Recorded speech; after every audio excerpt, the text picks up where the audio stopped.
वालेकुम, मेरा नाम हसनैन अहमद और मैं एक वेब डेवलपर हूँ। आज के इस वीडियो में हम लोग कवर करने वाले हैं एसईओ के बारे में। ठीक है कि वर्डप्रेस में आपकी वेबसाइट कैसे रैंक हो सकती है।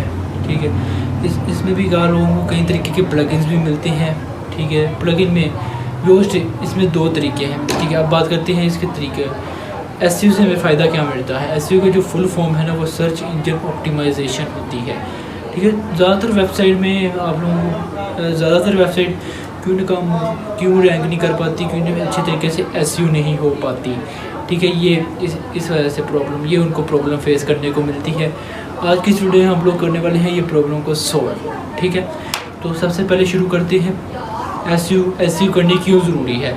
एसईओ करने से आप लोगों की वेबसाइट टॉप पे आएगी, यानी रैंक कर पाएगी।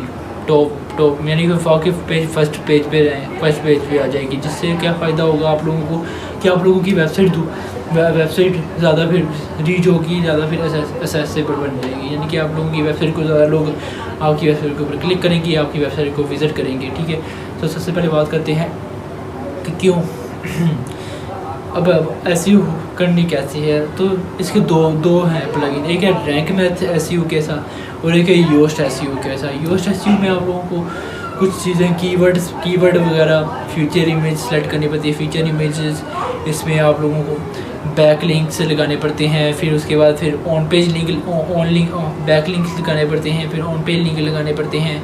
ठीक है, ये होते हैं external link, internal link in page. ये आप लोगों को कुछ चीज़ें होती हैं जिनका आप लोगों ने ख्याल करना होता है। ठीक है, तो ये थी।